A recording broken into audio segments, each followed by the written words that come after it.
Morning সবাইকে। সকাল সকাল চলে এসেছি আবার আজকে। তো আজকে এখন আমি আমার মেয়েকে নিয়ে স্কুলে যাচ্ছি। এই আমরা অটোতে উঠে পড়েছি, এই যে আমার মেয়ে। তো আজকে বেশ কিন্তু ঠান্ডা পড়ে গেছে। কেউ সোয়েটার ভালো করে একদম ডাকু টুপি টুপি পরিয়ে সোয়েটার পরিয়ে নিয়েছি।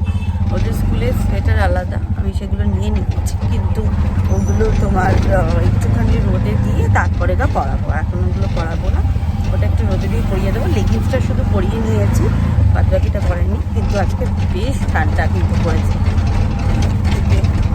তো চলো এবার আমি আরেকটু পর তোমাদেরকে বাইপাসের ভিউটা দেখাবো, ভীষণ সুন্দর লাগছে দেখতে। তো এখন চলো পরে গেলে দেখা হচ্ছে। তো দেখো বাইপাসের রাস্তা দিয়ে আমরা যাচ্ছি, ভীষণ সুন্দর ভিউটা, সকালের ভিউটা ভীষণ সুন্দর, সকালের ভিউটা ভীষণ সুন্দর লাগে দেখতে। তো আমরা চলেও এসেছি মেয়ের স্কুলের সামনে। এই হচ্ছে মেয়ের স্কুল, মেয়ে রেডি স্কুলে যাওয়ার জন্য। এবার আমরা চলে এসেছি বন্ধুদের সাথে চা খাওয়ার জন্য, চা খেতে চলে এসেছি। এই একটা ফ্রেন্ড আমার, শিল্পী আর রিঙ্কিও ব্লগ করে। রিঙ্কির যদি ব্লগ ভালো লাগে তো তোমরা অবশ্যই চ্যানেলটাও সাবস্ক্রাইব করে দিও।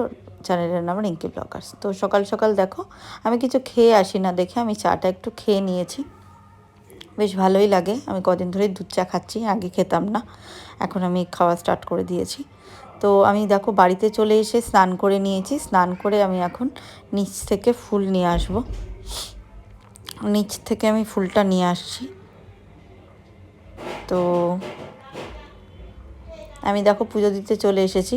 আমার বাড়িতে পুজো করে আমার শাশুড়ি মাই, কিন্তু ব্যাপারটা হয়েছে যেহেতু শাশুড়ি মা জানোই যে পা ভেঙে গেছে, তো আমাকেই পুজো করতে হচ্ছে। আমার মাও পুজো করে, তো পুজো আমি অত ঠিক পারি না, কিন্তু যতটুকু করেছি আজকে আমি। বৃহস্পতিবারের পুজো ছিল। আমাদের দুটো শিব আছে, দুটো শিব ঠাকুরকে ভালো করে স্নান করিয়ে নিলাম। স্নান করিয়ে আমাদের দুটো গোপালও আছে, গোপালের জামাটা চেঞ্জ করে নেব, গোপালকে স্নান করে নেব। আর একটা কথা, তোমরা দেখতে পাচ্ছ যে আমি কথা বলছি, কারণ আমি সত্যি জানতাম না যে এরকম ভিডিও করলে যে কথা বলা যায় না, পরে এমনি কথা বলা যায়, সেটা আমি জানতাম না। তাই আমি দেখো কথা বলেই যাচ্ছি। এই দেখো দেখে নাও, এই আমাদের গোপাল ঠাকুর, দুটো গোপাল। তাই আমি জামাটা চেঞ্জ করিয়ে নিলাম। জামাটা চেঞ্জ করিয়ে আমি এবার গোপালকে স্নান করিয়ে নেব, গোপালকে স্নান করিয়ে নেব। তো আমি মাকে বলছিলাম যে আমাকে একটু জামাগুলো দিয়ে যাও, মা জামাগুলো দিয়ে গেল। তারপর আমি ভালো করে স্নান করিয়ে নিলাম, এমনি নর্মাল জলেই আমি স্নান করিয়েছি, ঘি মধু কিছু দিইনি আমি, কারণ আমি বলছি পুরো বিগিনার্স। আমার এইগুলো সব আমার দায়িত্ব আমার শাশুড়ি মাই নেয়। উনি খুব ভালোবাসেন পুজো করতে, ভীষণ ভালোবাসেন। তো আমি ভালো করে স্নান করিয়ে নিলাম,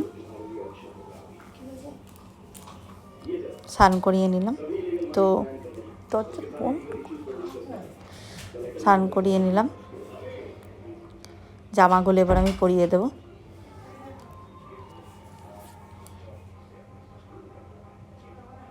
জামাগুলো পরিয়ে নিচ্ছি। যেহেতু আমি প্রথম এরকম করছি এডিটিং, তো যদি কিছু ভুল হয়ে থাকে তোমরা প্লিজ কিছু খারাপ মনে করো না। যদি কিছু ভুল ধরতে পারো প্লিজ কমেন্ট বক্সে আমাকে অবশ্যই জানিও। আর দেখবে আমি বকবক করেই যাচ্ছি, কারণ আমি সত্যিই জানতাম না এইভাবে এডিটিং হয়। মানুষ তো সব কিছু নতুন নতুন করেই শেখে, তাই না বলো? যাই হোক, গোপালকে আমি মালাটা পরিয়ে দিলাম, চুলটাও লাগিয়ে দিলাম। ছোটো গোপালেরও জামা পরিয়ে চুলটা লাগিয়ে দেবো। ছোটো গোপালকেও জামাটা পরিয়ে দিলাম। দেখো আমি বকবক করেই যাচ্ছি।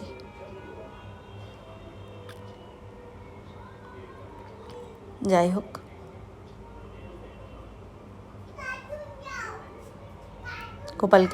দুই গোপালের জায়গায় বসিয়ে দিলাম। তারপর মালা পরিয়ে চুল পরিয়ে ছোটো গোপালকেও বসিয়ে দিলাম। এই বড় গোপালটা আমার শাশুড়ি মার মা তাকে বৃন্দাবন থেকে গিফট করেছিল, অনেক বছর পুরনো। তো আমাদের রাধাকৃষ্ণও আছে পিতলের, সে রাধাকৃষ্ণকেও আমরা বৃহস্পতিবার করে জামা কাপড় চেঞ্জ করে স্নান করিয়ে নিই। তো আমি সেটাই করলাম, জামা কাপড়গুলো খুলে আমি জল দিয়ে স্নান করিয়ে দিলাম। এই হচ্ছে কৃষ্ণ ঠাকুর আর এই হচ্ছে রাধা ঠাকুর। তা আমি স্নান করিয়ে নিচ্ছি, স্নান করিয়ে আমি মুছিয়ে আবার জামা পরিয়ে জায়গায় রেখে দেব। দেখো আমি বকবক করেই যাচ্ছি। আমি বলছি যে আমাদের নারায়ণ ঠাকুর আছে, কারণ দুপুরবেলাতে আমার আবার শ্বশুরমশাই পুজো করে।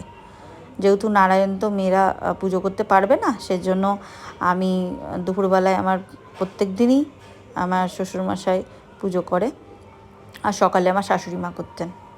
দুবেলা করে পুজো হয় আমাদের ঘরে। আর সন্ধে তো হয়, সন্ধেবেলায় পুজো দেওয়া হয় গোপালকে, সবাইকে দেওয়া হয়, গোপালকে প্রসাদ দেওয়া হয়। তোমাদেরকে আমি নেক্সট ইয়ারে যখন লক্ষ্মী পুজো করবো তখন ভিডিও দেখাবো যে আমাদের কত সুন্দর করে লক্ষ্মী পুজো করা হয়। আমাদের ইলিশ মাছের ভোগ দিয়ে লক্ষ্মী ঠাকুরকেই করা হয়। যদি আগে ভিডিও ব্লগ করতাম তাহলে আমি দেখাতে পারতাম, তো আমি অবশ্যই দেখাবো। তো দেখো আমি এবার গামছা দিয়ে ভিজিয়ে সব ঠাকুরের গাটা পরিষ্কার করে দিলাম। এটা ঠাকুর মোছারই গামছা, এই গামছাটা টুকরো দিয়ে আমরা ঠাকুরই মোছা। আর এইটা দেখছো না, এটা মঙ্গল ঘট। আমরা না প্রত্যেক দিন যখন চাল নিই তো চালে 3 মুঠো করে চাল রেখে দিই, সেই চালটা আমরা এই ঘটে রেখে দিই। তো দেখো আমার ঘটও বসানো হয়ে গেল, জলঘট। বৃহস্পতিবারের ঘট বসানো হয়ে গেছে। তো এই যে তুলসী পাতাগুলো, আমাদের তুলসী পাতা বেলপাতা প্রত্যেক দিন লাগেই, আমার শাশুড়ি শ্বশুর প্রত্যেক দিন। গোপাল ঠাকুর, শ্রীগুরু ঠাকুর, আমাদের শ্রীগুরুর চরণে, এই যে বদ্দার চরণে, তারপরে গোপাল ঠাকুরের কাছে, লোকনাথ বাবার কাছে আমরা সবাইকেই আমরা দিয়ে থাকি। তারপর শ্রীগুরুকে এই যে বেলপাতা, জবা ফুল, এগুলো সব আমি ধুয়ে রেখেছিলাম, এগুলো দিয়ে সব পুজো দিয়ে দিলাম। আর শিব ঠাকুরের মাথার উপরে বেলপাতা দিলাম। গোপালকে দেখো সুন্দর করে সাজিয়ে দিলাম, কেমন হয়েছে জানিও। আমাদের যেহেতু থাক করে, তো তার জন্য একটু দাঁড়িয়ে বসে এভাবে পুজো দিতে হয়, বসে বসে পুজো দেওয়া যায় না, কারণ 4টে স্টেপ আছে। এবার আমি ফুলগুলোকে আলাদা করে রেখে দিলাম, কারণ বাপি আবার দুপুরবেলায় পুজো দেবে। তো আমি এবার খাবার দিয়ে দিচ্ছি ঠাকুরদেরকে, ভোগ দিয়ে দিচ্ছি। নারায়ণকে শুধু এমনি আমি সকালবেলাতে না নকুলদানাতে দিয়েই দিই, আর দুপুরবেলাতে যেহেতু বাপি পুজো করে তখন বাপি ফল দিয়েই দেয়। তো আমার সব ঠাকুরকে প্রসাদ দেওয়া হয়ে গেছে, আর আমার পাঁচালিও পড়া হয়ে গেল। যেহেতু কেটে কেটে করেছি, খুব তাড়াতাড়ি হয়ে গেল পাঁচালি পড়াটা। তারপর আমি আরতি করে নিলাম, প্রণাম করে চলে এলাম। আর গোপালের যে জামা দুটো ছিল, সে জামা দুটো কেচে আমি বারান্দার জানলার ব্যালকনিতে মেলে দিয়েছি। মা দেখো সবজি কাটছে। এবার মেয়েকে দেখো খাওয়াতে খুব প্রবলেম করে, তাই মেয়েকে পেস্ট করে খাওয়াতে হচ্ছে, কারণ মেয়ের তাতে খুব ব্যথা। এই যে আমি রান্নাও বসিয়ে দিয়েছি, রান্নাও দেখো আমি মাছ বসিয়ে দিয়েছি, মাছ ভাজা, আর একদিকে আমি পাঁচ তরকারি বসিয়ে দিয়েছি, মা কেটে দিয়েছিল। এদিকে আমার ক্যামেরাটা অন্যভাবে রাখা হয়েছিল দেখে ঠিক দেখা যাচ্ছে না। আমি এদিকে দুদিকে আমি কড়াই চাপিয়েছিলাম, একদিকে মাছ ভাজা মানে মাছের ঝোল বসিয়েছিলাম, আর একদিকে পাঁচ তরকারি, আর একদিকে আমি যত বাসন ছিল সেই বাসনগুলো মেজে নিচ্ছিলাম। যেহেতু ক্যামেরাটার একটু একটু এভাবে রাখা হয়েছিল, এর জন্য দেখা যাচ্ছিল না। এদিকটা তোমরা দেখতে পাওনি, এই কড়াইটা দেখা যাচ্ছিলো, বাট ওই দিকের কড়াইটা দেখা যাচ্ছিল না। তো আমি রান্না করছি আজকে, মা কেটে কুটে দিয়েছে সব সবজি। তো পাঁচ তরকারি আর মাছের ঝোলটাও আমি বসিয়ে ফেলেছি, মোটামুটি রান্না কমপ্লিট হওয়ার দিকে আমার এগোচ্ছে। তো আমি এই যে বলেছিলাম মঙ্গল ঘটের চাল, সেই মঙ্গল ঘটের চালটা আমি দিয়ে আসতে গেছিলাম মার কাছে, মা গিয়ে দিয়ে আসবে, চালটা ঢেলে দেবে কোটোতে। তো এই দেখো আমার রান্না অলমোস্ট কমপ্লিট। একটু নেড়ে দিলাম তরকারিটা, আর আমি এদিক ওদিক টুকটাক বাসন থাকলে আমি মাজতে থাকি। আমি একবারে ফেলে রেখে মাজতে পারি না, আমি টুকটাক হতে হতেই আমি মাজতে আরম্ভ করে দিই। তারপর দেখো আমার তরকারিটাও হয়ে গেল, আমি বাটিতে ঢেলে নিলাম তরকারিটা।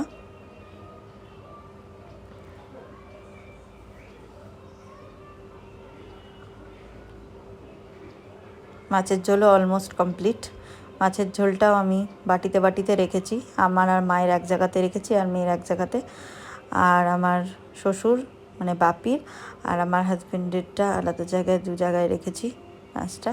আর যে বাসনগুলো ছিল সেগুলো আমি অল্প অল্প করে মেজে নিচ্ছি, কারণ একবারে সব বাসন মাজাটা আমার ঠিক ভালো লাগে না, তাই আমি আস্তে আস্তে অল্প অল্প করে সব মাজতে আরম্ভ করে দিই একটা পড়লেই। তো বাসনগুলো মাজা হয়ে গেলে আমি আবার সব জায়গায় যেগুলো আছে, নিচে আমার পুরো তাক করা আছে, তো ওখানে আমি সব গুছিয়ে রেখে দিয়েছি।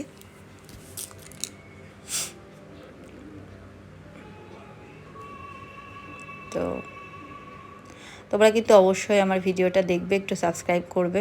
দেখো আমি আদা বাটা নিয়ে বলছিলাম, কারণ আদা বাটা আমি একেবারে পেস্ট করে রাখি, কারণ আদা বাটা আমার সব সময় হয় না, যেহেতু আমাদের পেঁয়াজ রসুন হয় না ঘরে। তো আদা বাটাটা আমি পেস্ট করে রেখে দিই একেবারে, দিয়ে একটুখানি তেল দিয়ে ফ্রিজে রেখে দিই, তাহলে আদা বাটাটা অনেক দিন ভালো থাকে, অনেক দিন ভালো থাকে। তো দেখো আমার মাছের ঝোলটাও কমপ্লিট হয়ে গেছে। এবার আমি ভালো করে গ্যাসটাকে পরিষ্কার করে মুছে নিচ্ছি।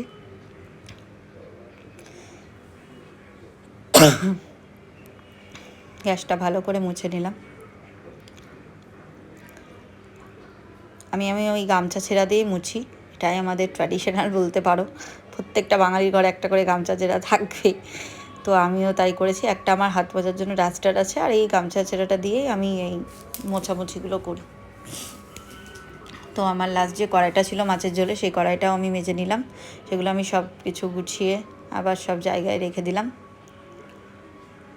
রেখে দেওয়ার পর ওই জায়গাটা আমি ভালো করে বেসিনটাও পরিষ্কার করে নিলাম। পরিষ্কার করে আমি আমার কিচেন ক্যাবিনেটটা দেখিয়ে দিচ্ছি কতটা পরিষ্কার করে এবার রেখেছি আমি।